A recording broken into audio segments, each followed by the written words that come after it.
Hi, in this video I have these two keypads. This is the IDS Touch keypad, a new version coming in a white face or a black face. This is the older curved keypad, although the LCD version. I will briefly compare the two and tell you some of the things that I like and dislike about the new one. Right, the first thing you may notice is there are 4 columns of keys, while on the older one we have 3 columns. The number of actual keys is the same. They both have 16, although there are some differences. For example, you won't find the mode button here anymore. They've done away with it, as well as the fire key is no longer on the new keypad.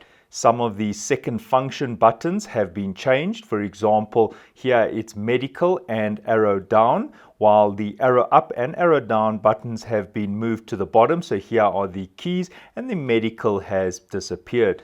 The dedicated panic button is now on the new one, while on the old keypad it does have a panic button which you had to press and hold, which was also the arrow up key. So we see there are some changes in the main function and second function keys. For example, key number 1 says quick away and 1, the main function being 1, and on this keypad it's the same. 2 was the number 2 and chime. Notice chime is now a dedicated key which is sitting here on the bottom, and number 3 was the stay arm, which now has its own dedicated key over there. Going through the remaining keys, we'll see some similarity. The buzz second function is sitting under 4 and same as on the older keypad. 5 was your quick stay, which is still there, and stay and go being 6, trouble 7, and memory is on the 0 key. All of those are the same on the older keypad and on the newer keypad. One can see the bypass is now a dedicated key, the chime key, a switch function, which is a brand new feature which the older keypad never had, and then the stay and the partition, which are dedicated keys. A nice feature is the display is significantly bigger, although the character set is probably the same. If you notice how wide that is, it is much wider than the old one, although what you're reading on the screen here is the same. For example, if I had to power up this keypad, it will also only display that same word. It's not like suddenly with the new keypad, I can have longer descriptions. I have found they are the same. But what is nice, it is much bigger. So if you're somebody who doesn't have good eyesight, or if you want to see from a further distance, this keypad is suitable. Now, some of the things that I don't like is the old keypad allowed me to change the volume and the tone. I had a variety of volumes and tones, but the new keypad does not have that. For example, if I want to change the tone, I press and hold the arrow down key until the tone changes. Now it has this type of tone.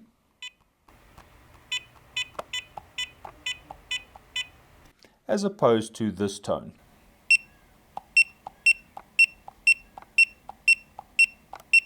The second tone also increases the volume, and I will demonstrate that. I'm now going to do a chime zone. Notice I pressed and held the chime key over there, and I'm going to choose the zone where I'm at the moment. Right, I've made my zone a chime zone.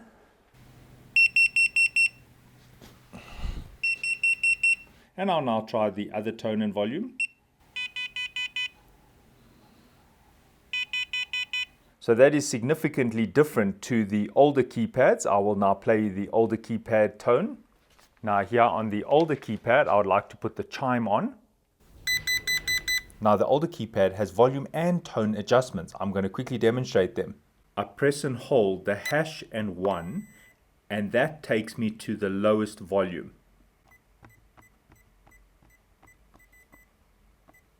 Very quiet. Now if I press and hold hash and 2, it's louder. If I press and hold hash and 3, now you can see that it's at its loudest. Now if I want to change the tone, you can see that that tone is different, and also I can reduce the volume of that tone now. If I go to tone 5 and make it louder, or tone 6.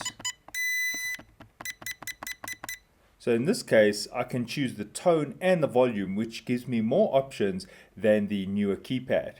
What's nice about the older keypad is that you can have it very soft, and what's nice about that is if you arm the alarm while in a different room, for example, maybe you have a second keypad, well then when the alarm arms, it does not make a loud sound.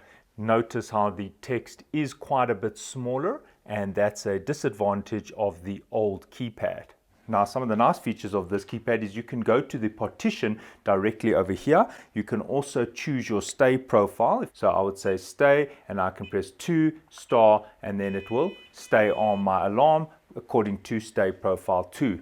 Now, you can still use the quick stay, which works fine. Now, something I bring to your attention is this stay option where you press stay and it asks you for the stay profile is actually available on the old keypad. What happens is you can configure it using one of the locations. If I pressed and hold quick stay, yes, it would take me to my stay profile, but you could have set it in a way where you press and hold 5, it actually prompts you for which stay profile you want, and then you would say 2 star. So the feature was already present on the older system, although now we have a dedicated button for it. A brand new feature is the switch button, but this function is only available if your firmware is 2.8 or higher. What would happen is you will press the switch. In this case, the keypad has to be a global keypad, and then you can directly access up to 16 locations from your expander boards where you may have programmable outputs. That means you could switch on and off lights or open gates using the switch function. If you would like to set this to toggle, you can. If you want it to pulse, you also can. I think it is in location 650. Now, just for clarity, the older keypad did allow the user to control a programmable output from the keypad. One had to press the mode button and then follow a sequence of button presses. So the new keypad just makes it quicker to control programmable outputs because of that dedicated key. The bypass button directly over here is very useful because it allows you to bypass easily without having to use the shortcut key, which was the number 9. Right, some of the things I don't like about this keypad, I feel like it's too slow to respond. For example, if I want to choose a quick stay, that is how long it takes before it asks me which stay profile. That is too long in my opinion. Also, if I want to put in the code 1515, just say for example, watch me. It didn't take my code. But if I do it a bit slower, then it only worked. Now that for me is a problem because if I'm in a hurry and I quickly want to put in a code, the tactile keypad is much better in my opinion because you get the sensation of having pressed a button. So if I demonstrate that again, I'm going to put in the code 4848. It just does not respond. Actually, when I do this too quickly, it does not respond. So what I need to do is be very intentional with my presses. I feel like that is too slow, especially if you're holding your shopping and the keypad is buzzing and you just want to put in the code. I find that this is not that responsive. Now, just comparing fast button presses like I did with the new keypad, I'm going to do 4545. Notice how it was able to respond to that. If I do it even faster, so as fast as I can press it is as fast as the keypad can accept it. Also, I'm somebody with very dry hands. I noticed that it does not respond very well to my fingerprint. The other thing I don't like that much is the contrast is not very good. For example, I'm now going to switch off the light, and if we look here, 1, 2, 3, 4, 5, it's not that clear. I feel like the outline should have been in black. Possibly the blackface keypad would be better. I almost have to come closer to the keypad to read the actual keys. Now, many people ask me if the keypad can dim. It does dim in the same way as the old one, in that you go to a certain location and make sure you set a dim timeout, meaning when there's no movement, the keypad will dim. There's no difference between the two. They both dim in the same manner. Can you mute the keypad? No. Unfortunately, you cannot mute the keypad, which is the same problem on the older keypad. I was not able to mute it. The only way I could mute this keypad is by removing the little buzzer at the back. Not that easy. Now here are the two keypads on my desk. Now there is a significant improvement with the newer one. Firstly, it is flatter. It does look more appealing, but at the back is where it is most useful. The old keypads had to be wired from the inside. That meant that one had to open the clip. Now, just having a look at this keypad over here, you can see that it is damaged. Why? Because it relied on a system of depressing here, which I'm sure resulted in many broken boards here, because people would have probably stuck their screwdriver all the way in. But nevertheless, there are the wiring points on the old keypad, while if you look at the new keypad, I don't have to open anything. I can wire it directly to the back, making it much easier for the installer, and then I just use this nifty clip and just clip the keypad in like that. There is a magnet here. I'm sure that's for the tamper. This magnet, I'm sure, operates like this limit switch to tell you that somebody has tampered with the keypad in terms of unauthorized removal. So we still have the data connections and the ground and the 12 volt, and then your additional zone, just like on the older keypad.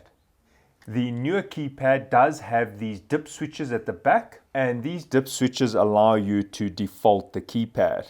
Right, so overall, do I like the new keypad? Yes, it's nice, but I won't be using it because at the moment it is impractical for me.